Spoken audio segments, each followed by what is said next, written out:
So I have been crusading, for a lack of better terms, interfamily for at least the past 20 years. However, my main focus has been on the roughly past 11 or so years, maybe call it roughly a dozen.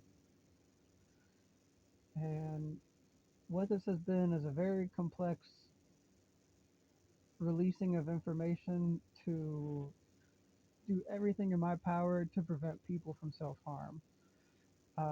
Unfortunately, for the longest time, I precluded myself from this so that instead of concerning myself with my own indecency and my own putting others before me to the point of my own uh, just desire to be like a hermit and just need to hide from the world and feel like because I know all this stuff and because I'm partly enabling people to get away with stuff that I deserve the punishments that they deserve. And while I would love to transcend the whole reward and punishment system, it's unfairly abusive and um, rarely assisting us in like conscience crafting and maturing and actualization. One thing I have to be grateful about is that with so many people telling me I'm wrong for wanting to consider the implications further than myself, um, I just think that's a admission of guilt and a confession of another's problems more than my own. The only reason I can suggest that is because guilt used to trip me up to a point where I thought that I had to stifle my own joy just so others would potentially enjoy me. And I played that losing bet fastidiously, religiously, and capriciously. And all it did for me was guarantee a couple things. First off, it gave me indigestion problems. I had an autoimmune sickness, and um, prior to that, I was chronically fatigued, um, undiagnosed with any issues, yet feeling like something about me is off. And my dad would diagnose me growing up as bipolar this and mentally ill that, and still I never got any diagnosis. The one time I went to the psych ward because I felt like I needed to be the literal scapegoat and take all this repressed anger out on myself. The psychiatrist there, after hearing my story, said that I was under mass amounts of stress and that he didn't think I was having anything other than a stress induced psychosis. So, he also said there's a potential I have ADHD. So, I don't really think much of that at the time because to me, ADHD just meant like what people want to go outside and work on doing things that mean something to them before being crammed into a box. Um, and that's just kind of to give you a brief history of my um, lack of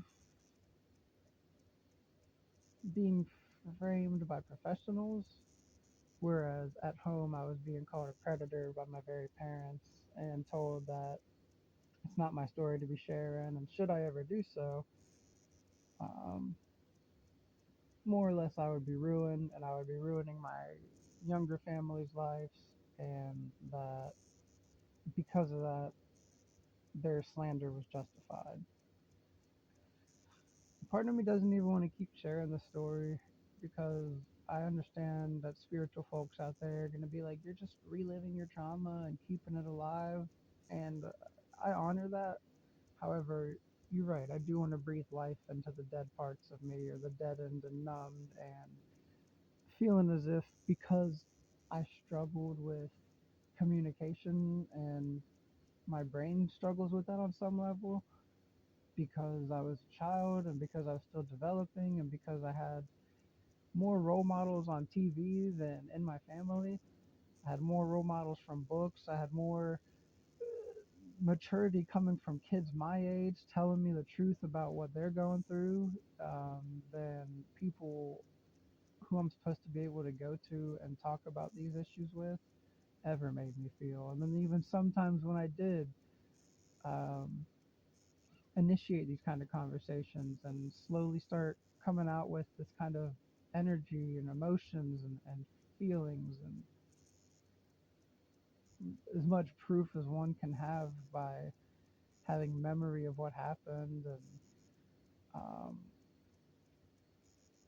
I would go through the same loop every single time where it was harder for the parents to hear it than for me to have lived it. And this climax when I went through cancer with my mom telling me to kill myself and that I'm just a little bitch and that basically I'm unworthy of living just because I'm making life hard on her by needing a place to stay and needing support. And mom wants to just smoke weed and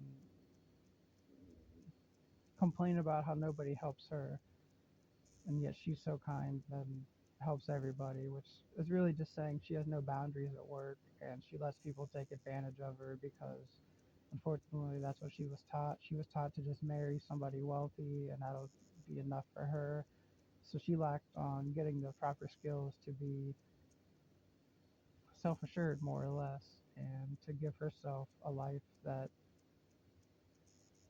may not just be excessive stressing and could be some form of her best. And I